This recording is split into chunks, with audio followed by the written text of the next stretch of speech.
ನಮಸ್ಕಾರ. ಆರೋಗ್ಯವೇ ಭಾಗ್ಯ ವಿಶೇಷ ಕಾರ್ಯಕ್ರಮಕ್ಕೆ ಸ್ವಾಗತ. ನಾನು ದಿವ್ಯ ಶ್ರೀದಾಸ್. ಆರೋಗ್ಯವೇ ಭಾಗ್ಯ ಅಂತ ಹೇಳ್ತೀವಿ, ಆದರೆ ಇತ್ತೀಚಿನ ದಿನಗಳಲ್ಲಿ ಆರೋಗ್ಯದ ಸಮಸ್ಯೆ ಅನ್ನೋದು ಬಹಳಷ್ಟು ಏರಿಕೆಯಾಗ್ತಾ ಇದೆ. ಹಾಗಾಗಿ ಅದರಲ್ಲೂ ಪ್ರಮುಖವಾಗಿ ನಾವು ನೋಡ್ತಾ ಹೋಗೋದಾದ್ರೆ ಡಯಾಬಿಟಿಸ್ ಎಲ್ಲರನ್ನ ಕಾಡ್ತಾ ಇದೆ.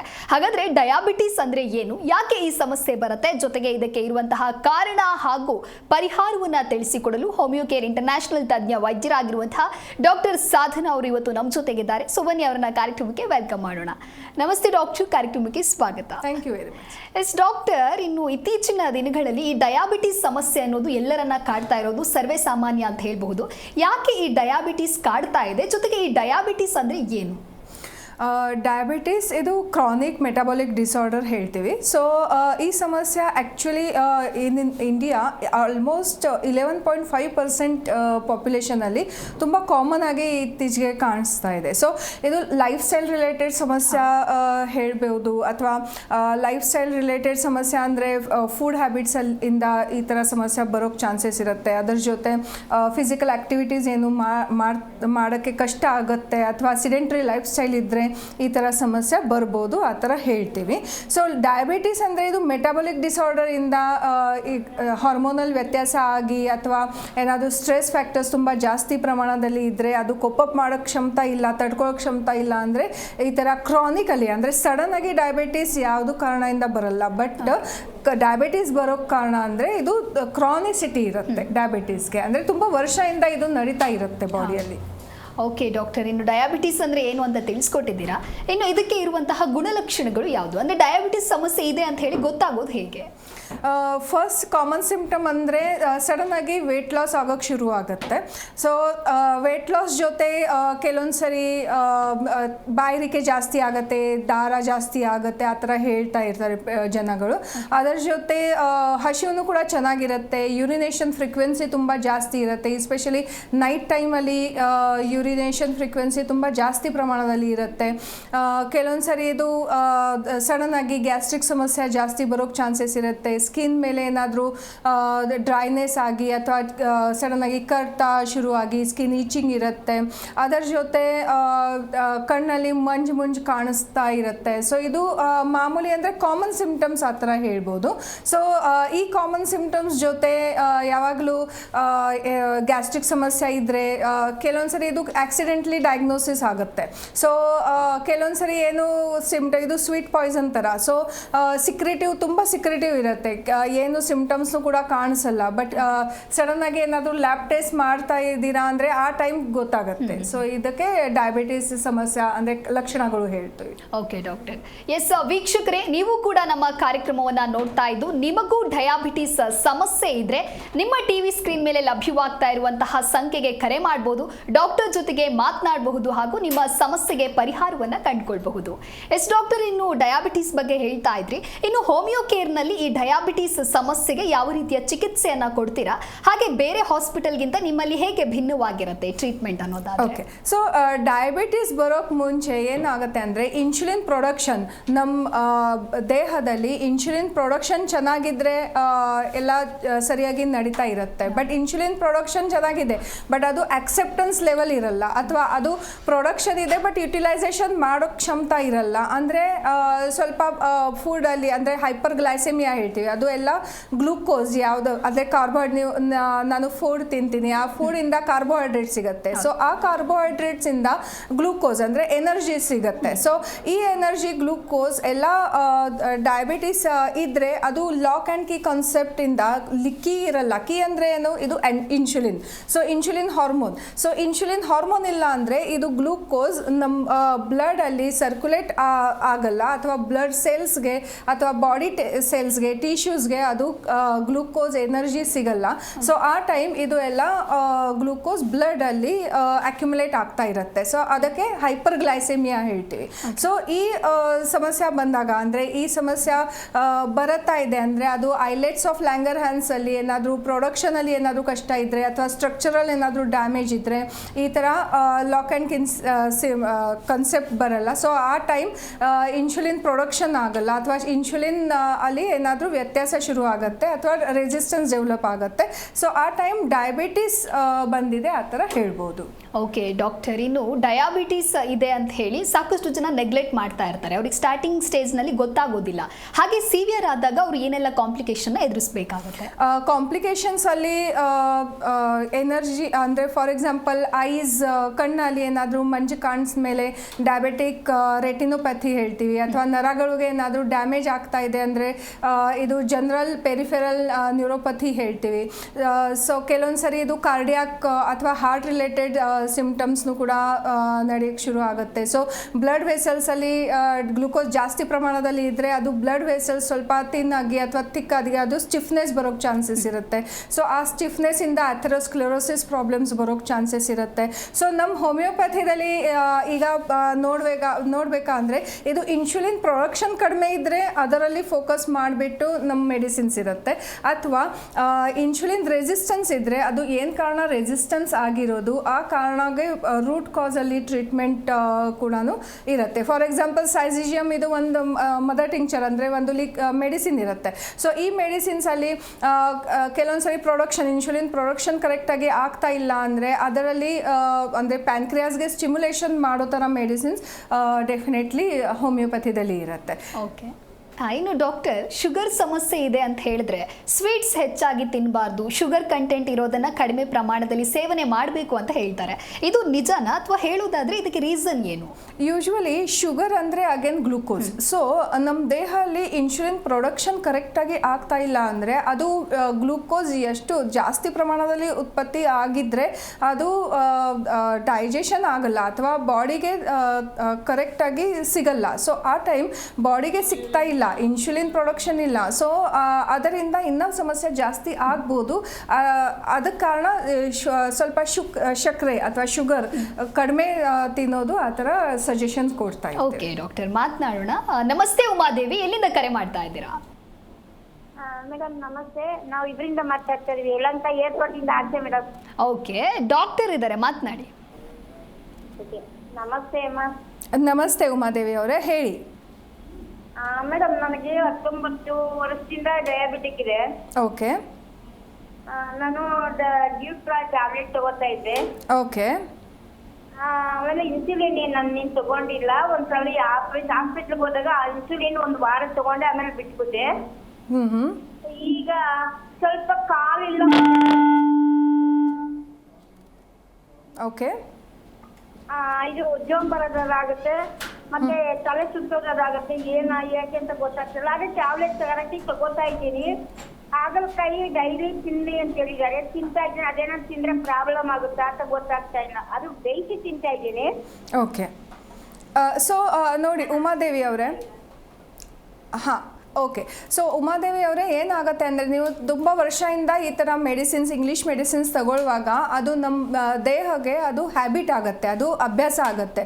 ಸೊ ಸಡನ್ನಾಗಿ ಏನಾದರೂ ಚೇಂಜಸ್ ನೀವು ಮಾಡ್ತೀರಾ ಅಂದರೆ ಅದು ಸ್ವಲ್ಪ ಬಾಡಿಗೆ ಇಂಬ್ಯಾಲೆನ್ಸ್ ಆಗೋ ಥರ ಬರೋಕ್ಕೆ ಶುರು ಆಗುತ್ತೆ. ಮತ್ತು ಡಯಾಬಿಟಿಸ್ ಇದ್ದರೆ ನರಗಳು ಅಫೆಕ್ಟ್ ಆಗ್ತಾ ಇರುತ್ತೆ. ಸೊ ಆ ನರಗಳಿಂದ ಕೆಲವೊಂದು ಸರಿ ಜೋಮ್ ಬರೋದು ಅಥವಾ ತಲೆ ಸುತ್ತು ಬರೋದು ಅಥವಾ ಆ ಥರ ಅಥೆರೋಸ್ಕ್ಲೆರೋಟಿಕ್ ಚೇಂಜಸ್ ಆಗೋದು ಚಾನ್ಸಸ್ ಇರುತ್ತೆ. ಸೊ ಯಾವಾಗಲೂ ನಿಮಗೆ ಏನಾದರೂ ಮೆಡಿಸಿನ್ಸಲ್ಲಿ ಚೇಂಜಸ್ ಮಾಡಬೇಕಾ ಅಂದರೆ ಫಸ್ಟ್ ಡಾಕ್ಟರ್ ಜೊತೆ ಮಾತಾಡಬೇಕಾಗತ್ತೆ, ಅದು ಕನ್ಸಲ್ಟೇಷನ್ ತಗೋಬೇಕಾಗತ್ತೆ. ಯಾವುದೂ ಪ್ರಕಾರ ಸೆಲ್ಫ್ ಡಿಸಿಷನ್ ತಗೋಬಾರ್ದು, ಎಸ್ಪೆಷಲಿ ಡಯಾಬಿಟಿಸ್ ಇದ್ದರೆ. ಓಕೆ, ಥ್ಯಾಂಕ್ ಯು ಉಮಾದೇವಿ ಕರೆ ಮಾಡಿದ್ದಕ್ಕಾಗಿ. ಎಸ್ ಡಾಕ್ಟರ್, ಇನ್ನು ನೀವು ಹೇಳ್ತಾ ಇದ್ರಿ ಹೋಮಿಯೋ ಕೇರ್ನಲ್ಲಿ ಡಯಾಬಿಟಿಸ್ಗೆ ಯಾವ ರೀತಿ ಟ್ರೀಟ್ಮೆಂಟನ್ನು ಕೊಡ್ತೀರಾ ಅಂತ ಹೇಳಿ.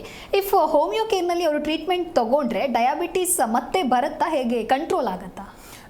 ಶುರು ಮಾಡುವಾಗ ಯೂಶ್ವಲಿ ಫಸ್ಟ್ ಟೈಮ್ ಪೇಷಂಟ್ಸ್ ಬಂದಾಗ ಎಲ್ಲ ಹಿಸ್ಟ್ರಿ ತಗೊಳ್ತೀವಿ. ಸೊ ಆ ಹಿಸ್ಟ್ರಿಯಲ್ಲಿ ಎಸ್ಪೆಷಲಿ ಈ ಥರ ಪೇಷಂಟ್ಸ್ ತುಂಬ ವರ್ಷದಿಂದ ಏನಾದರೂ ಮೆಡಿಸಿನ್ಸ್ ತಗೊಳ್ತಾ ಇದ್ದಾರೆ. ಸೊ ಆ ಥರ ಪೇಷಂಟ್ಸ್ ಬಂದಾಗ ಡೈರೆಕ್ಟಾಗಿ ನಾನು ಯಾವುದೂ ಪ್ರಕಾರ ಮೆಡಿಸಿನ್ ಸ್ಟಾಪ್ ಮಾಡೋಕ್ಕೆ ಹೇಳಲ್ಲ. ಫಸ್ಟ್ ಎಲ್ಲ ಹಿಸ್ಟ್ರಿ ತಗೊಂಡ್ಬಿಟ್ಟು ಏನು ಕಾರಣ ಅಥವಾ ರೂಟ್ ಕಾಸ್ ಕ್ಲಿಯರ್ ಮಾಡ್ತೀವಿ. ಡಾಕ್ಟರ್, ಈ ಕುರಿತು ಮಾತನಾಡೋಣ. ಕಾಲರ್ ಒಬ್ರು ರೆಡಿ ಇದ್ದಾರೆ. ನಮಸ್ತೆ ಸ್ವಾಮಿ. ಸ್ವಾಮಿ ಅಂತ. ಓಕೆ, ಎಲ್ಲಿಂದ ಕರೆ ಮಾಡ್ತಾ ಇದ್ದೀರಾ? ಚಂದ್ರಾಪಟ್ಟಣದಿಂದ ಮೇಡಮ್. ಸ್ವಲ್ಪ ಜೋರಾಗಿ ಮಾತನಾಡ್ಬೋದಾ? ಎಲ್ಲಿಂದ ಕರೆ ಮಾಡ್ತಾ ಇದ್ದೀರಾ? ಚಂದ್ರಾಪಟ್ಟಣದಿಂದ. ಓಕೆ, ಡಾಕ್ಟರ್ ಇದ್ದಾರೆ, ಮಾತನಾಡಿ ಸರ್. ನಮಸ್ಕಾರ ಸರ್, ಹೇಳಿ. ನಮಸ್ತೆ ಮೇಡಮ್. ಹೇಳಿ ಸರ್, ಹೇಳಿ. ಮೇಡಮ್, ಡಯಾಬಿಟಿಸ್ ಇತ್ತು, ಒಂದು 10 ವರ್ಷದಿಂದ ಇದೆ. ಮಾತ್ರೆಗಳು ತಗೋತಾ ಇದ್ದೀನಿ. ಓಕೆ. ಇಲ್ಲಿ ನಮ್ಮ ಲೋಕಲ್ ಏನು ಡಾಕ್ಟರ್ ಇದ್ದಾರೆ ಅವರಿಗೆಲ್ಲ ತೋರಿಸಿದ್ದೀನಿ. ಒಂದು ಸ್ವಲ್ಪ ಈಗ ಕಾಲು ಒಂದು ಸ್ವಲ್ಪ ಜುಮ್ ಬರೋಕ್ಕೆ ಸ್ಟಾರ್ಟ್ ಆಗಿದೆ. Yes sir. ಪಾದದಲ್ಲಿ. Yes sir. ಅದಕ್ಕೆ ಇವಾಗ ಯಾವ ಥರ ಟ್ರೀಟ್ಮೆಂಟ್ ಆಗಬೇಕು? Yes sir. ಸೊ ಇದು ಡಯಾಬಿಟೀಸ್ ಎಷ್ಟು ವರ್ಷ ಆಯಿತು ಸರ್ ಬಂದು? ಒಂದು 10 ವರ್ಷ ಆಗಿದೆ ಮೇಡಮ್. ಎಸ್. ಸೊ ಯೂಶ್ವಲಿ ಇದು one of the complications of diabetes ಹೇಳ್ಬೋದು. ಸೊ ಈಗ ಡಯಾಬಿಟೀಸ್ ಬಂದ ಮೇಲೆ ನರಗಳು ಆ್ಯಕ್ಚುಲಿ ಗ್ಲೂಕೋಸ್ ತುಂಬ ಜಾಸ್ತಿ ಪ್ರಮಾಣದಲ್ಲಿ ದೇಹದಲ್ಲಿ ಉತ್ಪತ್ತಿ ಅಥವಾ ಅಕ್ಯುಮುಲೇಟ್ ಆಗ್ತಾ ಇದೆ ಅಂದರೆ ಅದು ನರಗಳು ಸ್ವಲ್ಪ ಡ್ಯಾಮೇಜ್ ಆಗ್ತಾ ಇರುತ್ತೆ. ಸೊ ಆ ಡ್ಯಾಮೇಜಿಂದ ಸುಸ್ತಾಗೋದು ಅಥವಾ ವೀಕ್ನೆಸ್ ಕಾಣಿಸ್ಬೋದು ಅಥವಾ ಜುಮ್ ಥರ ಏನಾದರೂ ನೋವು ಬರೋದು, ಸೆನ್ಸೇಷನ್ ಬರೋಕ್ಕೆ ಚಾನ್ಸಸ್ ಇರುತ್ತೆ. ಸೊ ಡಯಾಬಿಟೀಸ್ ಕರೆಕ್ಟಾಗಿ ಬ್ಲಡ್ ಟೆಸ್ಟ್ ಅದು ಎಲ್ಲ ಮಾಡ್ತಾ ಇರಿ. ಪ್ಲಸ್ HbA1c ಅದು ಒಂದು ಟೆಸ್ಟ್ ಇರುತ್ತೆ, ಎವ್ರಿ 3 months ಹೇಳ್ತೀವಿ. ಸೊ ಆ ಟೆಸ್ಟಲ್ಲಿ ಎಷ್ಟು ಚೇಂಜಸ್ ಆಗಿದೆಯಾ ಅಥವಾ ಇಲ್ಲ ಅಂದರೆ ನಮ್ಮ ಹೋಮಿಯೋಪ್ಯಾಥಿದಲ್ಲಿ ಒಂದ್ಸಲ ಕನ್ಸಲ್ಟೇಷನ್ ಮಾಡಬಹುದು. ಓಕೆ, ಥ್ಯಾಂಕ್ ಯು ಸರ್ ಕರೆ ಮಾಡಿದ್ದಕ್ಕಾಗಿ. ಡಾಕ್ಟರ್ ಇನ್ನು ಹೇಳ್ತಾ ಇದ್ರಿ ಹೋಮಿಯೋ ಕೇರ್ನಲ್ಲಿ ಡಯಾಬಿಟಿಸ್ಗೆ ಚಿಕಿತ್ಸೆ ತಗೊಂಡ್ರೆ ಕಂಪ್ಲೀಟ್ ಕ್ಯೂರ್ ಆಗುತ್ತಾ ಅಥವಾ ರಿಯಕರೆನ್ಸ್ ಆಗುವಂತಹ ಚಾನ್ಸಸ್ ಇದೆಯಾ ಅಂತ? ಇತ್ತೀಚೆಗೆ ರಿವರ್ಸಿಬಲ್ ಡಯಾಬಿಟಿಸ್ ಪ್ರೋಗ್ರಾಮ್ನು ಕೂಡ ತುಂಬ ರಿಸರ್ಚ್ ನಡೀತಾ ಇದೆ. ಸೊ ಸೇಮ್ ರೀತಿ ಹೋಮಿಯೋಪ್ಯಾಥಿದಲ್ಲಿನೂ ಕೂಡ ರಿವರ್ಸಿಬಲ್ ಡಯಾಬಿಟಿಸ್ ಪ್ರೋಗ್ರಾಮ್ ಇದೆ. ಸೊ ಈ ಮೆಡಿಸಿನ್ಸ್ ತಗೊಂಡ್ಮೇಲೆ ಫಸ್ಟ್ ರೂಟ್ ಕಾಸ್ ಟ್ರೀಟ್ ಮಾಡಿಬಿಟ್ಟು ಅದು ರೂಟ್ ಕಾಸಲ್ಲಿ ಎಲ್ಲ ಕ್ಲಾರಿಟಿ ಸಿಕ್ಕಿದ ಮೇಲೆ ಎವ್ರಿ 3 months ಆದಮೇಲೆ ಮೆಡಿಸಿನ್ಸ್ ಅದು ಬ್ಲಡ್ ಟೆಸ್ಟ್ ಅದು ಎಲ್ಲ ಹೇಳ್ಕೊಡ್ತೀವಿ. ಸೊ ಜೆನೆಟಿಕ್ ಪ್ರಕಾರ ಏನಾದರೂ ಡಯಾಬಿಟಿಸ್ ಸಮಸ್ಯೆ ಅದರಿಂದ ಏನಾದರೂ ಡಯಾಬಿಟಿಸ್ ಬಂದಿದೆ ಅಂದರೆ ಅದಕ್ಕೆ ಬೇರೆ ಅಪ್ರೋಚ್ ಇರುತ್ತೆ. ಬಟ್ ಜಸ್ಟ್ ಲೈಫ್ ಸ್ಟೈಲಿಂದ ಅಥವಾ ಏನಾದರೂ ಫುಡ್ ಫ್ಯಾಕ್ಟರ್ಸಿಂದ ಈ ಥರ ಡಯಾಬಿಟಿಸ್ ಸಮಸ್ಯೆ ಬರ್ತಾ ಇದೆ ಅಂದರೆ ಹೋಮಿಯೋಪ್ಯಾಥಿದಲ್ಲಿ ಇನ್ನೂ ಬೇರೆ ಅಪ್ರೋಚ್ ಇರುತ್ತೆ. ಸೊ ಡಯಾಬಿಟಿಸ್ 99% ಆಗಿ ರಿವರ್ಸಿಬಲ್ ಮಾಡ್ಬೋದು. ಬಟ್ ಅದರ ಜೊತೆ ಹೋಲಿಸ್ಟಿಕ್ ಲೈನ್ ಆಫ್ ಮ್ಯಾನೇಜ್ಮೆಂಟ್ ಹೇಳ್ಕೊಡ್ತೀವಿ. ಸೊ ಹೋಲಿಸ್ಟಿಕ್ ಲೈನ್ ಆಫ್ ಮ್ಯಾನೇಜ್ಮೆಂಟಲ್ಲಿ ನಿಮಗೆ ಮೆಡಿಸಿನ್ಸ್ ಪ್ಲಸ್ ಡಯಟರಿ ಚೇಂಜಸ್ ಅಥವಾ ಡಯಟರಿ ಕೌನ್ಸಿಲಿಂಗ್ ಕೊಡ್ತೀವಿ. ಅದರ ಜೊತೆ ಯಾವ ಪ್ರಕಾರ ಫಿಸಿಕಲ್ ಆ್ಯಕ್ಟಿವಿಟೀಸ್ ಇರ್ಬೋದು ಆ ಥರನೂ ಕೂಡ ಹೇಳ್ಕೊಡ್ತೀವಿ. ಸೊ ಒಂದು ಕೋರ್ಸ್ ಕಂಪ್ಲೀಟ್ ಆದಮೇಲೆ ಅವ್ರದ್ದು ಮೆಡಿಸಿನ್ಸ್ ಡೆಫಿನೆಟ್ಲಿ ಸ್ಟಾಪ್ ಮಾಡ್ತೀವಿ. ಸೊ ಮೆಡಿಸಿನ್ ಸ್ಟಾಪ್ ಮಾಡಿದ ಮೇಲೆ ಪೇಷಂಟ್ಸ್ ಡೆಫಿನೆಟ್ಲಿ ಅವ್ರದ್ದು ಫುಡ್ ಫ್ಯಾಕ್ಟರ್ ಅಥವಾ ಫಿಸಿಕಲ್ ಆ್ಯಕ್ಟಿವಿಟೀಸಲ್ಲಿ ಫೋಕಸ್ ಅಥವಾ ಮೇಂಟೆನೆನ್ಸ್ ಆ ಥರ ಹೇಳ್ತೀವಿ. ಓಕೆ ಡಾಕ್ಟರ್, ಇನ್ನು ಡಯಾಬಿಟೀಸ್ ಯಾವ ಏಜ್ ಫ್ಯಾಕ್ಟರ್ನಲ್ಲಿ ಕಂಡು ಬರುತ್ತೆ? ಹೆಚ್ಚಾಗಿ ಮಹಿಳೆಯರಲ್ಲಿ ಇದು ಕಾಣಿಸ್ಕೊಳ್ಳುತ್ತಾ ಅಥವಾ ಪುರುಷರಲ್ಲಿ ಕಾಣಿಸ್ಕೊಳ್ಳುತ್ತಾ? ಯೂಶ್ವಲಿ ಡಯಾಬಿಟೀಸ್ ಬರೋದು ಕಾಮನ್ ಆಗಿ ಏಜ್ ಫ್ಯಾಕ್ಟರ್ ಅಂದರೆ 40 years ಅಥವಾ 50 years ಆದಮೇಲೆ. ಅದರಲ್ಲಿ ಕೂಡ ಜೆಸ್ಟೇಷನಲ್ ಡಯಾಬಿಟೀಸ್ ಹೇಳ್ತೀವಿ. ಸೊ ಯೂಶ್ವಲಿ ಪ್ರೆಗ್ನೆನ್ಸಿ ಟೈಮಲ್ಲಿ within 3 months of pregnancy gestation ಟೈಮಲ್ಲಿ ಈ ಥರ ಡಯಾಬಿಟೀಸ್ ಬರೋಕ್ಕೆ ಚಾನ್ಸಸ್ ಇರುತ್ತೆ. ಏನು ಕಾರಣ ಅಂದರೆ ಆ ಟೈಮ್ ಸ್ವಲ್ಪ ಹಾರ್ಮೋನಲ್ ವ್ಯತ್ಯಾಸ ಶುರು ಆಗ್ತಾ ಇರುತ್ತೆ ಬಾಡಿಯಲ್ಲಿ, ಮತ್ತು ಬ್ಲಡ್ ಕಂಜೆಷನ್ ತುಂಬ ಜಾಸ್ತಿ ಇರುತ್ತೆ. ಸೊ ಆ ಟೈಮ್ ತುಂಬ ಬ್ಲಡ್ ರಶ್ ಇದ್ದಾಗ ಬಾಡಿಗೆ ಎನರ್ಜಿ ಲೆವೆಲ್ಸ್ ನೀಡ್ನು ಕೂಡ ಜಾಸ್ತಿ ಇರುತ್ತೆ. But if it is not able to produce the insulin hormone, so ಆ ಟೈಮ್ ಸ್ವಲ್ಪ ಜೆಸ್ಟೇಷನಲ್ ಡಯಾಬಿಟೀಸ್ ಬರೋ ಚಾನ್ಸಸ್ ಇರುತ್ತೆ. ಬಟ್ ಕಾಮನ್ ಆಗಿ ನೋಡಬೇಕಂದ್ರೆ ಮೇನ್ಸ್ಗೆ ಅಂದರೆ ಜೆಂಟ್ಸ್ಗೆ ಇದು ಸ್ವಲ್ಪ ಜಾಸ್ತಿ ಕಂಪ್ಯಾರಿಟಿವ್ಲಿ ಜಾಸ್ತಿ ಪ್ರಮಾಣದಲ್ಲಿ ಡಯಾಬಿಟೀಸ್ ಬರೋಕ್ಕೆ ಚಾನ್ಸಸ್ ಇರುತ್ತೆ, ಆ ಥರ ಹೇಳ್ತೀವಿ. ಇನ್ನು ಡಯಾಬಿಟಿಸ್ ಅಥವಾ ಯಾವುದೇ ಸಮಸ್ಯೆಗಳು ಬರ್ತಾ ಇದೆ ಅಂತ ಹೇಳಿದ್ರೆ ಅದಕ್ಕೆ ನಮ್ಮ ಜೀವನ ಶೈಲಿ ಪ್ರಮುಖ ಕಾರಣ ಅಂತ ಹೇಳ್ಬೋದು. ಸೊ ನಮ್ಮ ಲೈಫ್ ಸ್ಟೈಲ್ನ ನಾವು ಯಾವ ರೀತಿ ಮಾಡಿಫಿಕೇಶನ್ ಮಾಡ್ಕೊಳ್ಬೇಕು? ಫಸ್ಟ್ ಆಫ್ ಆಲ್ ಲೈಫ್ ಸ್ಟೈಲಲ್ಲಿ ಚೇಂಜಸ್ ಅಂದರೆ ಸಿಡೆಂಟರಿ ಲೈಫ್ ಸ್ಟೈಲ್ ಅಂದರೆ ಒಂದೇ ಜಾಗದಲ್ಲಿ ಕೂತ್ಕೊಂಡ್ರು ಕೆಲಸ ಮತ್ತು ಫುಡ್ ತಿನ್ನೋದು ಆ ಥರ ಹ್ಯಾಬಿಟ್ ಇದ್ದರೆ ಅದು ಫಸ್ಟ್ ಡೆಫಿನೆಟ್ಲಿ ಸ್ಟಾಪ್ ಮಾಡಬೇಕಾಗತ್ತೆ. ಸೊ ಮಿನಿಮಮ್ 45 minutes ವಾಕ್ ಹೇಳ್ತೀವಿ. ಅದರ ಜೊತೆ ಫುಡ್ಡಲ್ಲಿ ಕರೆಕ್ಟ್ ಟೈಮ್ ಟು ಟೈಮ್ ಊಟ ಅಥವಾ ಫುಡ್ಡಲ್ಲಿ ಕಾರ್ಬೋಹೈಡ್ರೇಟ್ಸ್ ಅಂಶ ಸ್ವಲ್ಪ ಕಡಿಮೆ ಅಥವಾ ಫ್ಯಾಟಿ ಫುಡ್ ಸ್ವಲ್ಪ ಕಡಿಮೆ ತಿನ್ನೋ ಥರ ಆ ಥರ ಡಯಟಲ್ಲಿನೂ ಕೂಡ ಚೇಂಜಸ್ ಹೇಳ್ತೇವೆ. ಓಕೆ ಡಾಕ್ಟರ್, ಇನ್ನು ಡಯಾಬಿಟಿಸ್ ಇದೆ ಅಂತ ಹೇಳಿ ಬೇರೆ ಕಡೆ ಟ್ರೀಟ್ಮೆಂಟ್ ತಗೊಳ್ತಾ ಇರ್ತಾರೆ, ಸಡನ್ ಆಗಿ ಅವ್ರು ಹೋಮಿಯೋ ಕೇರ್ ಟ್ರೀಟ್ಮೆಂಟ್ ತಗೊಳ್ಬಹುದಾ ಅಥವಾ ಏನಾದರೂ ಸಮಸ್ಯೆ ಉಂಟಾಗತ್ತಾ? ಡೆಫಿನೆಟ್ಲಿ ಏನು ಸಮಸ್ಯೆ ಯಾವುದು ಪ್ರಕಾರ ಬರಲ್ಲ. ಬಟ್ ನೀವು ಮೊದಲಿಂದ ಏನಾದರೂ ಮೆಡಿಸಿನ್ಸ್ ತಗೊಳ್ತಾ ಇದ್ದೀರಾ ಅಂದರೆ ಆ ಮೆಡಿಸಿನ್ಸ್ ಜೊತೆ ಫಸ್ಟ್ ಇಮಿಡಿಯೇಟ್ಲಿ ಆ ಮೆಡಿಸಿನ್ ಸ್ಟಾಪ್ ಮಾಡೋಕ್ಕಾಗಲ್ಲ. ಸೊ ಅದೇ ಟೇಪರಿಂಗ್ ಆಫ್ ಡೋಸೇಜ್ ಮಾಡ್ತೀವಿ. ಅದು ಟೇಪರಿಂಗ್ ಡೋಸೇಜ್ ಮಾಡಿದ ಮೇಲೆ ಅದರ ಜೊತೆ ಹೋಮಿಯೋಪ್ಯಾಥಿನೂ ಕೂಡ ನಡೀತಾ ಇರುತ್ತೆ. ಆದಮೇಲೆ ಎಲ್ಲ ರಿಪೋರ್ಟ್ಸ್ ಎಲ್ಲ ನಾರ್ಮಲ್ ಇದ್ದರೆ ಹೋಮಿಯೋಪ್ಯಾಥಿ ಅಷ್ಟೇ ತಗೊಳ್ಳೋಕೆ ಸಾಧ್ಯತೆ ಇರುತ್ತೆ. ಓಕೆ, ಇನ್ನು ಡಾಕ್ಟರ್ ಡಯಾಬಿಟಿಸ್ ಇದೆ ಅಂತ ಹೇಳಿ ಕೆಲವರಿಗೆ ಗೊತ್ತಿರುತ್ತೆ, ಆದರೂ ಕೂಡ ಸೆಲ್ಫ್ ಮೆಡಿಕೇಶನ್ ಮಾರು ಹೋಗ್ತಾರೆ. ಅವರೇ ಟ್ರೀಟ್ಮೆಂಟ್ ಎಲ್ಲ ತಗೊಳ್ತೀವಿ, ಫುಡ್ ಡಯಟ್ನ ಫಾಲೋ ಮಾಡ್ತೀವಿ, ಜೊತೆಗೆ ಲೈಫ್ ಸ್ಟೈಲ್ ಚೆನ್ನಾಗಿ ನೋಡ್ಕೊಳ್ತೀವಿ, ವಾಕ್ ಮಾಡ್ತೀವಿ ಅಂತ ಹೇಳ್ತಾ ಇರ್ತಾರೆ. ಸೊ ಈ ರೀತಿ ಮಾಡಿದಾಗ ವಿತೌಟ್ ಡಾಕ್ಟರ್ ಕನ್ಸಲ್ಟೆನ್ಸಿ ಈ ರೀತಿ ಮಾಡಿದಾಗ ಯಾವೆಲ್ಲ ಸಮಸ್ಯೆಗಳು ಉಂಟಾಗುತ್ತೆ?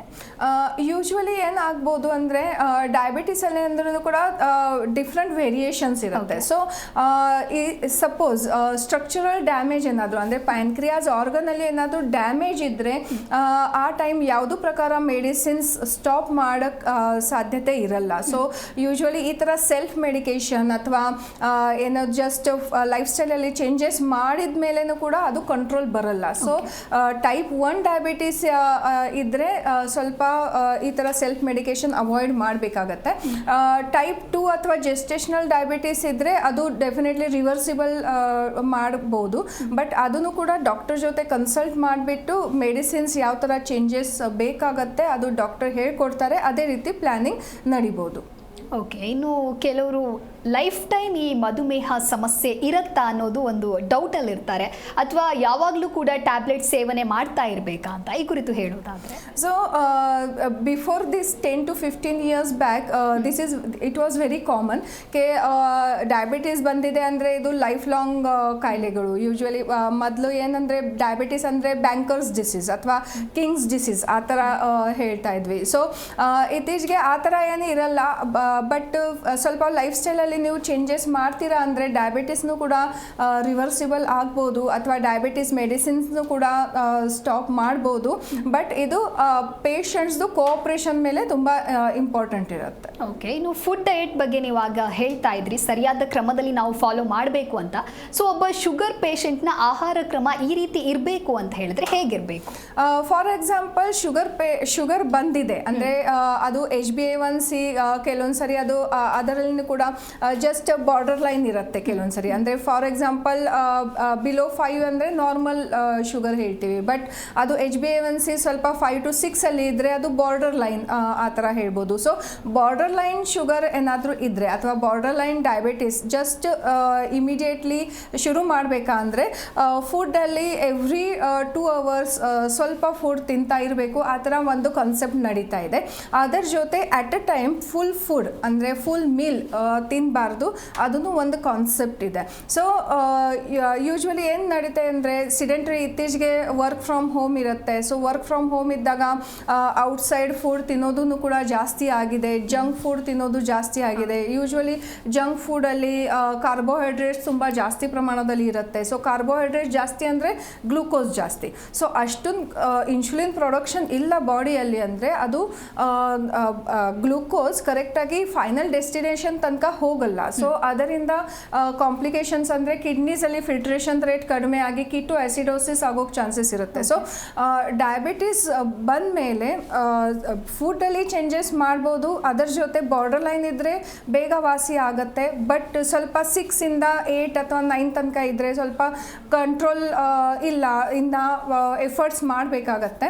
ಬಟ್ 9 ಇಂದ ಇನ್ನು ಜಾಸ್ತಿ HbA1c ನಡೀತಾ ಇದೆ ಅಂದರೆ 100% ಪುವರ್ ಕಂಟ್ರೋಲ್ ಹೇಳ್ತೀವಿ. ಸೊ ಆ ಟೈಮ್ ಯಾವುದೂ ಪ್ರಕಾರ medicines without doctor consultation stop ಮಾಡಬಾರ್ದು. ಓಕೆ ಡಾಕ್ಟರ್, ಆಗ ಮಾತಾಡ್ತಾ ಹೇಳ್ತಾ ಇದ್ರಿ ನೀವು ಜೆನೆಟಿಕಲ್ ಫ್ಯಾಕ್ಟರ್ ಕೂಡ ಡಯಾಬಿಟೀಸ್ಗೆ ಒಂದು ರೀತಿ ಕಾರಣ ಆಗತ್ತೆ ಅಂತ. ಇಫ್ ಜೆನೆಟಿಕಲ್ ಫ್ಯಾಕ್ಟರಿಂದನೇ ಅವರಿಗೆ ಶುಗರ್ ಸಮಸ್ಯೆ ಉಂಟಾಯಿತು ಅಂತ ಹೇಳಿದ್ರೆ ಹೋಮಿಯೋ ಕೇರ್ನಲ್ಲಿ ಅದಕ್ಕೆ ಯಾವ ರೀತಿಯ ಚಿಕಿತ್ಸೆಯನ್ನು ನೀಡ್ತೀರಾ? ಸೊ ಹೋಮಿಯೋಪತಿದಲ್ಲಿ ಜೆನೆಟಿಕ್ ಪ್ರಕಾರ ಏನಾದ್ರು ಡಯಾಬಿಟಿಸ್ ಬಂದಿದೆ ಅದಕ್ಕೆ ಏನು ಹೇಳ್ತೀವಿ ಅಂದರೆ ಆಟೋ ಇಮ್ಯೂನ್ ಡಯಾಬಿಟಿಕ್ ಡಿಸಾರ್ಡರ್ ಹೇಳ್ತೀವಿ. ಸೊ ಆ ರೀತಿ ಏನಾದರೂ ಡಿಸಾರ್ಡರ್ ಬಂದಿದೆ ಅಂದರೆ ಅದು ಫೋಕಸ್ ಮಾಡ್ತೀವಿ ಇದು genetic load, genetic code trigger ಆಗಿದೆ. ಸೊ ಈ ಜೆನೆಟಿಕ್ ಕೋಡ್ ಅಲ್ಲಿ ಏನಾದರೂ ಚೇಂಜಸ್ ಮಾಡೋಕ್ಕೆ ಆಗಲ್ಲ. ಬಟ್ ಅಟ್ಲೀಸ್ಟ್ ನೀವು ಮೆಡಿಸಿನ್ಸ್ ತಗೊಳ್ಳೋಕೆ ಶುರು ಮಾಡ್ತೀರಾ ಅಂದರೆ ಅಟ್ಲೀಸ್ಟ್ ಅದು ಜೆನೆಟಿಕ್ ಲೋಡ್ ಸ್ವಲ್ಪ ಕಾಮ್ ಡೌನ್ ಅಥವಾ ಸಪ್ರೆಸ್ ಮಾಡೋಕ್ಕಾಗತ್ತೆ. ಬಟ್ ಮೆಡಿಸಿನ್ಸ್ ಆ ಟೈಮ್ ಮೆಡಿಸಿನ್ ಸ್ವಲ್ಪ ಲಾಂಗ್ ಡ್ಯೂರೇಷನ್ ತನಕ ತಗೊಳ್ಳೋಕೆ ಅವಶ್ಯಕತೆ ಇರುತ್ತೆ. ಓಕೆ ಡಾಕ್ಟರ್, ಇನ್ನು ಡಯಾಬಿಟಿಸ್ ಇತ್ತೀಚಿನ ದಿನಗಳಲ್ಲಿ ಮಕ್ಕಳಲ್ಲಿಯೂ ಕೂಡ ಕಾಣಿಸ್ಕೊಳ್ತಾ ಇದೆ ಅನ್ನೋದನ್ನ ಕೇಳಿದೀವಿ. ಸೊ ಈ ಕುರಿತು ಹೇಳೋದಾದ್ರೆ ಯಾವುದಾದ್ರು ರಿಸರ್ಚ್ ಆಗಿದೆಯಾ? Yes, it is very rare form of diabetes ಹೇಳ್ತೀವಿ. ಸೊ ಅದಕ್ಕೆ ಇನ್ಫಂಟೈಲ್ ಡಯಾಬಿಟಿಸ್ ಮೆಲಿಟಸ್ ಆ ಥರ ಹೇಳ್ತೀವಿ. ಸೊ ದ್ಯಾಟ್ ಡಯಾಬಿಟಿಸ್ ಮೆಲಿಟಸ್ ಅಂದರೆ after the birth within the 6 months of the time of life time. So ಆ ಟೈಮ್ ಏನಾದರೂ sugar level ಏನಾದರೂ ಜಾಸ್ತಿ ಬ್ಲಡ್ ಟೆಸ್ಟಲ್ಲಿ ಕಾಣಿಸ್ತಾ ಇದೆ ಅಂದರೆ that is very important. And that diabetes can convert into the transient diabetes mellitus ಆ ಥರ ಹೇಳ್ತೀವಿ. ಸೊ ಇನ್ಫಂಟೈಲ್ ಡಯಾಬಿಟಿಸ್ ಇದ್ದರೆ ಅದು ಮತ್ತೆ ಅಡಲ್ಟ್ಹುಡ್ಗೆ ಅದು ಬರೋಕ್ಕೆ ಚಾನ್ಸಸ್ ಡೆಫಿನೆಟ್ಲಿ ಇರುತ್ತೆ. ಬಟ್ ಅದರ ಜೊತೆ ಅದು ಲೈಫ್ ಟೈಮಲ್ಲಿ ಅಂದರೆ ಅಡಲ್ಟ್ಹುಡ್ ತನಕ ಮೇ ಬಿ 30 years ತನಕ ವೇಟ್ನು ಕೂಡ ಮಾಡೋಕ್ಕಾಗಲ್ಲ. ಕೆಲವೊಂದ್ಸರಿ ಅದಕ್ಕೆ ಮುಂಚೆನೂ ಕೂಡ ಇದು ಡಯಾಬಿಟಿಸ್ ಸಮಸ್ಯೆ ಬರೋಕ್ಕೆ ಚಾನ್ಸಸ್ ಇರುತ್ತೆ. So it is a alarming ಸೈನ್ಗೆ ಇದು ಎಲ್ಲ ಅಂದರೆ ವರ್ಷಕ್ಕೆ ಒಂದ್ಸಲ ಅಟ್ಲೀಸ್ಟ್ ಡಯಾಬಿಟಿಸ್ ಪ್ರೊಫೈಲ್ ಟೆಸ್ಟ್ ಅದು ಎಲ್ಲ ಮಾಡ್ತಾ ಇರಬೇಕು. ಈ ಥರ ಇನ್ಫಂಟೈಲ್ ಡಯಾಬಿಟಿಸ್ ಮೆಲಿಟಸ್ ಏನಾದರೂ ಡಯಾಗ್ನೋಸಿಸ್ ಆಗಿದೆ ಅಂದರೆ. ಸೊ ಇನ್ಫಂಟೈಲ್ ಡಯಾಬಿಟಿಸಲ್ಲಿ ಯೂಶ್ವಲಿ ಪ್ಯಾನ್ಕ್ರಿಯಾಸ್ದಲ್ಲಿ ಏನಾದರೂ ಸಮಸ್ಯೆ ಇರ್ಬೋದು, ಅಥವಾ ಆಟೋ ಇಮ್ಯುನಿಟಿ ಪ್ರಕಾರ ಅಂದರೆ ಸ್ವಂತ ನಾರ್ಮಲ್ ಸೆಲ್ಸ್ ಜೊತೆ ಫೈಟ್ ಮಾಡಿ ಅಟ್ಯಾಕ್ ಮಾಡಿ ಇದು ಸ್ವಲ್ಪ ಭಾಳ ಹಾಳ ಆಗೋಕ್ಕೆ ಶುರು ಆಗುತ್ತೆ ಪ್ಯಾನ್ಕ್ರಿಯಾಸಲ್ಲಿ. ಸೊ ಸ್ಟ್ರಕ್ಚರಲ್ ಪ್ರಾಬ್ಲಮ್ ಬರೋಕ್ಕೆ ಚಾನ್ಸಸ್ ಇರುತ್ತೆ, ಇನ್ಫ್ಲಮೇಷನ್ ಆಗೋಕ್ಕೆ ಚಾನ್ಸಸ್ ಇರುತ್ತೆ. ಸೊ ಏನಾದರೂ ಇಂಜುರಿ ಆದಾಗ ಅಥವಾ ಏನಾದರೂ ಟ್ರಾಮಾ ಬಂದಾಗ ಈ ಥರ ಸಮಸ್ಯೆ ಬರೋಕ್ಕೆ ಚಾನ್ಸಸ್ ಇರುತ್ತೆ. ಓಕೆ ಡಾಕ್ಟರ್, ಇನ್ನು ಡಯಾಬಿಟಿಸ್ನಲ್ಲಿ ನಾವು ಯಾವುದಾದ್ರೂ ಟೈಪ್ಸ್ಗಳನ್ನು ನೋಡ್ತಾ ಹೋಗ್ತೀವಾ, ಅಥವಾ ಯಾವುದಾದ್ರೂ ಇದ್ರೂ ಕೂಡ ಮೋಸ್ಟ್ ಡೇಂಜರಸ್ ಒನ್ ಅಂತ ಯಾವುದಕ್ಕೆ ಹೇಳಬಹುದು? ಮೋಸ್ಟ್ ಡೇಂಜರಸ್ ಅಂದರೆ diabetes it self is a dangerous disease. So type 1 ಇರ್ಬೋದು, ಟೈಪ್ 2 ಇರ್ಬೋದು. ಕರೆಕ್ಟಾಗಿ ಕಂಟ್ರೋಲ್ ಮಾಡಲ್ಲ ಅಂದರೆ ಡೆಫಿನೆಟ್ಲಿ ಅದು ಡೇಂಜರಸ್ಸೇ ಹೇಳ್ತೀವಿ. ಸೊ ಟೈಪ್ಸ್ ಹೇಳಬೇಕಂದ್ರೆ ಟೈಪ್ 1 ಡಯಾಬಿಟಿಸ್ ಮೆಲಿಟಸ್ ಇರುತ್ತೆ, ಟೈಪ್ 2 ಡಯಾಬಿಟಿಸ್ ಮೆಲಿಟಸ್ ಇರುತ್ತೆ, ಡಯಾಬಿಟಿಸ್ ಇನ್ಸಿಪಿಡಸ್ ಇರುತ್ತೆ. ಸೊ ಜೆಸ್ಟೇಷನಲ್ ಡಯಾಬಿಟಿಸ್ ಇದೆ, ಅದರ ಜೊತೆ ಬ್ರಿಟಲ್ ಡಯಾಬಿಟಿಸ್ ಹೇಳ್ತೀವಿ. ಸೊ ಬ್ರಿಟಲ್ ಡಯಾಬಿಟಿಸ್ ಅಂದರೆ ಸ್ವಲ್ಪ ಸಿವಿಯಾರಿಟಿ ಜಾಸ್ತಿ ಇರುತ್ತೆ. ಏನು ಕಾರಣ ಅಂದರೆ ಅದು ತುಂಬ ಫ್ಲಕ್ಚುಯೇಷನ್ಸ್ ಆಗ್ತಾ ಇರುತ್ತೆ. ಅಂದರೆ ಕೆಲವೊಂದ್ಸರಿ ಸಡನ್ ಆಗಿ ಶುಗರ್ ಲೆವೆಲ್ಸ್ ಡ್ರಾಪ್ ಡೌನ್ ಆಗುತ್ತೆ, ಸಡನ್ ಆಗಿ ಹೈಪರ್ಗ್ಲೈಸೆಮಿಯಾ ಆಗುತ್ತೆ ಅಥವಾ ಹೈಪೋಗ್ಲೈಸೆಮಿಯಾ ಆಗುತ್ತೆ. ಸೊ ಆ ಟೈಮ್ ಮೆಡಿಸಿನ್ಸ್ ಕೊಡುವಾಗ ಸ್ವಲ್ಪ ಫ್ಲಕ್ಚುಯೇಷನ್ಸ್ ಇದ್ದರೆ ತುಂಬ ಕನ್ಫ್ಯೂಷನ್ ಆಫ್ ಬ್ಯಾಲೆನ್ಸ್ ಹೋಗ್ತಾ ಇರುತ್ತೆ. ಸೊ ಅದಕ್ಕೆ ಸ್ವಲ್ಪ ಸಿವಿಯರಿಟಿ ಡಯಾಬಿಟಿಸ್ ಮೆಲಿಟಸ್ ಅಂದರೆ ಬ್ರಿಟಲ್ ಡಯಾಬಿಟಿಸ್ ಮೆಲಿಟಸ್ ಹೇಳ್ತೀವಿ. Even nowadays type 3C diabetes ಮೆಲಿಟಸ್ನು ಕೂಡ ನಡೀತಾ ಇದೆ. ಸೊ ಟೈಪ್ 3C ಅಂದರೆ ಸ್ವಲ್ಪ ಪ್ಯಾನ್ಕ್ರಿಯಾಸಲ್ಲಿ ಏನಾದರೂ ಊತ ಬಂದಿದೆ ಅಥವಾ ಏನಾದರೂ ಪ್ರಾಬ್ಲಮ್ ಆಗಿದೆ ಅಂದರೆ ಟೈಪ್ 3C ಡಯಾಬಿಟಿಸ್ ಮೆಲಿಟಸ್ ಹೇಳ್ತೀವಿ. ಇನ್ನು latent autoimmune diabetes mellitus in the adulthood ಅಥವಾ ಮ್ಯಾಚುರಿಟಿ ಆನ್ಸೆಟ್ ಡಯಾಬಿಟಿಸ್ ಮೆಲಿಟಸ್ನು ಇನ್ ದ ಯಂಗ್ ಪೀಪಲ್ ಆ ಥರನೂ ಕೂಡ ಒಂದು ಟೈಪ್ ಇದೆ. ಸೊ ಇದು ಎಲ್ಲ ಅದರ ಜೊತೆ ಹಾರ್ಮೋನಲ್ ಇಂಬ್ಯಾಲೆನ್ಸ್ ಇಂದ ಅಂದರೆ ಡಯಾಬಿಟಿಸ್ ಇನ್ಸುಲಿನ್ ಪ್ರೊಡಕ್ಷನ್ಗೆ ಗ್ಲೂಕಾಗಾನ್ ಮತ್ತು ಎಪಿನೆಫ್ರಿನ್ ಹಾರ್ಮೋನ್ ತುಂಬ ಇಂಪಾರ್ಟೆಂಟ್ ಇರುತ್ತೆ. ಸೊ ಅದು ಹಾರ್ಮೋನ್ಸಲ್ಲಿ ಏನಾದರೂ ವ್ಯತ್ಯಾಸ ಇದ್ದರೆ, ಫಾರ್ ಎಕ್ಸಾಂಪಲ್ ಸ್ಟ್ರೆಸ್ ಬಂದಾಗ ಕಾರ್ಟಿಸಾಲ್ ಲೆವೆಲ್ಸ್ ತುಂಬ ಹೆಚ್ಚು ಕಡಿಮೆ ಆಗ್ತಾ ಇರುತ್ತೆ. ಸೊ ಅದರಿಂದ ಡಯಾಬಿಟಿಸ್ ಬರೋಕ್ಕೆ ಚಾನ್ಸಸ್ ಇರುತ್ತೆ. ಸೊ ಯಾವ್ದು ಕಾರಣದಿಂದ ಡಯಾಬಿಟಿಸ್ ಬಂದಿದೆ ಅದರ ಮೇಲೆ ಫೋಕಸ್ ಮಾಡ್ತೀವಿ ಅಂದರೆ ಸಿವಿಯಾರಿಟಿ ಮೇಲೆ ಡಿಪೆಂಡ್ ಇರುತ್ತೆ, ಮೆಡಿಸಿನ್ಸ್ ಯಾವ ಪ್ರಕಾರ ಕೊಡಬೇಕು. ಓಕೆ ಡಾಕ್ಟರ್, ಇನ್ನು ಡಯಾಬಿಟಿಸ್ ಇದೆ ಅಂತ ಹೇಳಿ ಡಾಕ್ಟರ್ನ ಕನ್ಸಲ್ಟ್ ಮಾಡಿರ್ತಾರೆ, ಅವ್ರು ಈ ರೀತಿಯ ಟ್ರೀಟ್ಮೆಂಟ್ ಕೊಟ್ಬಿಟ್ಟು ಫಾಲೋ ಮಾಡಿ ಅಂತ ಹೇಳಿರ್ತಾರೆ. ಆದರೂ ಕೂಡ ಸರಿಯಾದ ಕ್ರಮದಲ್ಲಿ ಆ ಒಂದು ಟ್ರೀಟ್ಮೆಂಟ್ ಅಥವಾ ಮೆಡಿಸಿನ್ಸ್ಗಳನ್ನ ಅವರು ತಗೊಂಡಿಲ್ಲ ಅಂತ ಹೇಳಿದಾಗ ಯಾವ ರೀತಿಯ ಸಮಸ್ಯೆ ಉಂಟಾಗುತ್ತೆ? ಮೇನ್ ಸಮಸ್ಯೆ ಅಂದರೆ ಸಪೋಸ್ ಫಾರ್ ಎಕ್ಸಾಂಪಲ್ ಒಂದು ಪೇಷಂಟ್ ಒಂದು ಕಾಲ್ ಬಂದಿತ್ತು, ಸೊ ಅವ್ರು ಸಡನ್ ಆಗಿ ಮೆಡಿಸಿನ್ ಸ್ಟಾಪ್ ಮಾಡಿತ್ತು. ಸೊ ಆ ರೀತಿ ಏನಾದರೂ ಪೇಷಂಟ್ ಸೆಲ್ಫ್ ಮೆಡಿಕೇಶನ್ ಮಾಡ್ತಾ ಇದ್ದಾರೆ ಅಂದರೆ ಬ್ಲಡ್ ವೆಸಲ್ಸಲ್ಲಿ ಅದು ಡ್ಯಾಮೇಜ್ ಆಗೋಕ್ಕೆ ಶುರು ಆಗುತ್ತೆ. ಸೊ ಬಾಡಿಯಲ್ಲಿ ಒಂದು ಸಿಸ್ಟಮ್ ನಡೀತಾ ಇರುತ್ತೆ. ಸೊ ಆ ಸಿಸ್ಟಮ್ಗೆ ಏನಾದರೂ ಡಿಫ್ರೆನ್ಸ್ ಕಾಣಿಸ್ತಾ ಇದೆ ಅಂದರೆ ಅಥವಾ ಡಿಸ್ಟರ್ಬೆನ್ಸ್ ಆಗಿದೆ ಅಂದರೆ ಅದು ಬ್ಲಡ್ ವೆಸಲ್ಸಲ್ಲಿ ಸ್ಟಿಫ್ನೆಸ್ ಬರೋಕ್ಕೆ ಚಾನ್ಸಸ್ ಇರುತ್ತೆ. ಸೊ ಆ ಇಂದ ಸಪೋಸ್ ಹಾರ್ಟ್ ರಿಲೇಟೆಡ್ ಏನಾದರೂ ಸಮಸ್ಯೆ ಬರ್ಬೋದು, ಅಥವಾ ಸಡನ್ ಆಗಿ ಕಾರ್ಡಿಯಾಕ್ ಅರೆಸ್ಟ್ ಆಗೋಕ್ಕೆ ಚಾನ್ಸಸ್ ಇರುತ್ತೆ. ಕಿಡ್ನೀಸ್ ಮೇಲೆ ಅದು ಡ್ಯಾಮೇಜ್ ಅಥವಾ ಕಾಂಪ್ಲಿಕೇಶನ್ಸ್ ಬರೋಕ್ಕೆ ಚಾನ್ಸಸ್ ಇರುತ್ತೆ. ಸೊ ಕಿಡ್ನೀಸಲ್ಲಿ ಫಿಲ್ಟ್ರೇಷನ್ ರೇಟ್ ಸ್ವಲ್ಪ ಡಿಫ್ರೆನ್ಸ್ ಕಾಣಿಸ್ಬೋದು. ಸೊ ಅದರಿಂದ ಕಿಟೋನ್ ಬಾಡೀಸ್ ಅದು ತುಂಬ ಫ್ಯಾಟಿ ಆ್ಯಸಿಡ್ಸ್ ಬಾಡಿಯಲ್ಲಿ ತುಂಬ ಜಾಸ್ತಿ ಪ್ರಮಾಣದಲ್ಲಿ ಅಕ್ಯುಮುಲೇಟ್ ಆಗಿ ketoacidosis which may lead to coma ಆ ಥರ ಹೇಳ್ಬೋದು. ಓಕೆ ಡಾಕ್ಟರ್, ಇನ್ನು ಹೇಳ್ತಾ ಇದ್ರಿ ಫುಡ್ ಡಯಟ್ ಬಗ್ಗೆ ನೀವಾಗ ಹೇಳ್ತಾ ಇದ್ರಿ. ಸೊ ಯಾವ್ಯಾವ ಆಹಾರವನ್ನು ಸೇವನೆ ಮಾಡಬೇಕು? ಯೂಶ್ವಲಿ ಡಯಟ್ ಅಲ್ಲಿ ಫೈಬ್ರಸ್ ಫುಡ್ ಅಂದರೆ ತರಕಾರಿ ಸೊಪ್ಪುಗಳು ತುಂಬ ಜಾಸ್ತಿ ತಿನ್ನೋಕ್ಕೆ ಶುರು ಮಾಡಬೇಕಾಗತ್ತೆ. ಸೊ ಬೆಳಗ್ಗೆ 7 ಇಂದ ನಮ್ಮ ರೂಟೀನ್ ಶುರು ಆಗುತ್ತೆ. ಸೊ 7 ಆದಮೇಲೆ ಸ್ವಲ್ಪ ಬೆಳಗ್ಗೆ ಕಷಾಯ ಅದು ಎಲ್ಲ ಕುಡಿದ ಮೇಲೆ ಇದು ಫುಡಲ್ಲಿ ಮನೆ ಮಾಡಿರೋದು ಆಹಾರ ತಿನ್ನಬೇಕಾಗತ್ತೆ. ಸೊ ಇದು ಮನೆ ಮಾಡಿರೋದು ಅಂದರೆ ಸ್ವಲ್ಪ ದೋಸೆ, ಇಡ್ಲಿ ಆ ಥರ ಫುಡ್ಸ್ ತುಂಬ ಚೆನ್ನಾಗಿ ಇರುತ್ತೆ ಡೈಜೆಷನ್ಗೆ ಕೂಡ ಮತ್ತು ಡಯಾಬಿಟೀಸ್ಗೇನು ಕೂಡ. ಸ್ವಲ್ಪ ರೈಸ್ ಅಥವಾ ಅನ್ನ ಕಡಿಮೆ ತಿನ್ನೋಕೆ ಹೇಳ್ತೀವಿ, ಬಟ್ ಅದರ ಜೊತೆ ಬಾಯ್ಲ್ಡ್ ರೈಸ್ ಇದ್ದರೆ ಸ್ವಲ್ಪ ಕಷ್ಟ ಏನೂ ಆಗಲ್ಲ ಡೈಜೆಷನ್ಗೆ. ಅದರ ಜೊತೆ ಟೈಮ್ ಟು ಟೈಮ್ ಅಂದರೆ 7, 9, 10, 12 ಆ ಥರ time to time dietary habits ಇದ್ದರೆ ಅದು ಡೈಜೆಷನ್ಗೆ ಕೂಡ ಕಷ್ಟ ಆಗಲ್ಲ ಮತ್ತು ಲೋಡ್ ಬರಲ್ಲ, ಲಿವರ್ ಮೇಲೆ ಲೋಡ್ ಆಗಲ್ಲ. ಸೊ ಆ ರೀತಿ ಫುಡ್ ಫ್ಯಾಕ್ಟರ್ಸಲ್ಲಿ ಚೇಂಜಸ್ ಹೇಳ್ಕೊಡ್ತೀವಿ. ಓಕೆ ಡಾಕ್ಟರ್, ಇನ್ನು ಕೊನೆಯದಾಗಿ ನಮ್ಮ ವೀಕ್ಷಕರಿಗೆ ಡಯಾಬಿಟೀಸ್ ಕುರಿತು ಏನು ಹೇಳ್ತೀರಾ? ಸೊ ಡಯಾಬಿಟಿಸ್ ಅಂದರೆ ಬಂದಮೇಲೆ ಏನು ಟೆನ್ಷನ್ ಅಥವಾ ಸ್ಟ್ರೆಸ್ ತಗೋಬಾರ್ದು. ಫಸ್ಟ್ ಆಫ್ ಆಲ್ ಡಾಕ್ಟರ್ ಜೊತೆ ಕನ್ಸಲ್ಟ್ ಮಾಡಿ, ಡಾಕ್ಟರ್ ಜೊತೆ ಮಾತಾಡಿ ಯಾವ ರೀತಿ ಏನು ಕಾರಣ, ಏನು ಮಾಡಬೇಕು, ಲೈಫ್ ಸ್ಟೈಲಲ್ಲಿ ಏನು ಚೇಂಜಸ್ ಮಾಡಬೇಕು ಅದು ಡಾಕ್ಟರ್ ಜೊತೆ ಒಂದ್ಸಲ ಭೇಟಿ ಮಾಡಿ. ಸೊ ಅವ್ರು ಯಾವ ರೀತಿ ಪ್ಲ್ಯಾನ್ ಕೊಡ್ತಾರೆ ಅದು ಪ್ಲ್ಯಾನ್ ಕರೆಕ್ಟಾಗಿ ಫಾಲೋ ಮಾಡಿ ಮೇಂಟೈನ್ ಮಾಡಿ. ಫಿಸಿಕಲ್ ಆ್ಯಕ್ಟಿವಿಟೀಸಲ್ಲಿ ಮಿನಿಮಮ್ 45 ಮಿನಿಟ್ಸ್ ವಾಕ್ 100% ಬೇಕಾಗುತ್ತೆ. ಸೊ ಅದೇ ರೀತಿ ನೀವು ಫಾಲೋ ಮಾಡ್ತೀರಾ, ಜೊತೆಗೆ ಡಾಕ್ಟರ್ ಹೇಳಿದ ಪ್ರಕಾರ ಮೆಡಿಸಿನ್ಸ್ ಕರೆಕ್ಟಾಗಿ ತಗೊಳ್ತೀರಾ ಅಂದರೆ diabetes is definitely reversible and it can be controlled also. Okay doctor, ಇನ್ನು ಇವತ್ತಿನ ನಮ್ಮ ಕಾರ್ಯಕ್ರಮಕ್ಕೆ ಆಗಮಿಸಿ ಡಯಾಬಿಟಿಸ್ ಕುರಿತು ಸಂಪೂರ್ಣ ಮಾಹಿತಿಯನ್ನು ತಿಳಿಸ್ಕೊಟ್ಟಿದ್ದೀರಾ. ನಮ್ಮ ಕಾರ್ಯಕ್ರಮಕ್ಕೆ ಆಗಮಿಸಿದ್ದಕ್ಕಾಗಿ ಧನ್ಯವಾದಗಳು. Thank you very much. Yes, ನೋಡಿದ್ರಲ್ವಾ ವೀಕ್ಷಕರೇ, ಇವತ್ತಿನ ಕಾರ್ಯಕ್ರಮದಲ್ಲಿ ಡಯಾಬಿಟೀಸ್ ಎಂದರೇನು, ಯಾಕೆ ಈ ಸಮಸ್ಯೆ ಬರುತ್ತೆ, ಜೊತೆಗೆ ಇದಕ್ಕೆ ಇರುವಂತಹ ಪರಿಹಾರಗಳೇನು ಅಂತ ಹೇಳಿ ಡಾಕ್ಟರ್ ನಿಮಗೆ ತಿಳಿಸ್ಕೊಟ್ಟಿದ್ದಾರೆ. ಹಾಗೆ ನೀವು ಕೂಡ ಡಯಾಬಿಟೀಸ್ ಸಮಸ್ಯೆಯಿಂದ ಬಳಲ್ತಾ ಇದ್ರೆ ನಿಮ್ಮ ಟಿವಿ ಸ್ಕ್ರೀನ್ ಮೇಲೆ ಲಭ್ಯವಾಗ್ತಾ ಇರುವಂತಹ ಈ ಸಂಖ್ಯೆಗೆ ಕರೆ ಮಾಡಿ ಡಾಕ್ಟರ್ ಜೊತೆಗೆ ಮಾತನಾಡಿ ಭೇಟಿಯಾಗಿ ಹಾಗೂ ನಿಮ್ಮ ಸಮಸ್ಯೆಗೆ ಸೂಕ್ತವಾಗಿರುವ ಪರಿಹಾರವನ್ನ ಕಂಡುಕೊಳ್ಳಿ ಅಂತ ಹೇಳ್ತಾ ನೋಡ್ತಾ ಇರಿ ಜಿ ಕನ್ನಡ ನ್ಯೂಸ್, ಸತ್ಯವೇ ಸುದ್ದಿಯ ಜೀವಾಳ. ವಾಸಿಯಾಗದ ಆರೋಗ್ಯ ಸಮಸ್ಯೆ ನಿಮ್ಮನ್ನ ಕಾಡ್ತಿದೆಯಾ? ಹಾಗಿದ್ರೆ ಚಿಂತೆ ಬಿಡಿ, ನಮ್ಮ ಹೋಮಿಯೋ ಕೇರ್ಗೆ ಬನ್ನಿ. ಹೋಮಿಯೋ ಕೇರ್ ಇಂಟರ್ನ್ಯಾಷನಲ್ ಹಲವು ಆರೋಗ್ಯ ಸಮಸ್ಯೆಗಳಿಗೆ ಸಿಗಲಿದೆ ಸೂಕ್ತ ಪರಿಹಾರ. ನೇರ ಭೇಟಿಗೆ ಸಂಪರ್ಕಿಸಿ 9550001133 1800 10811212.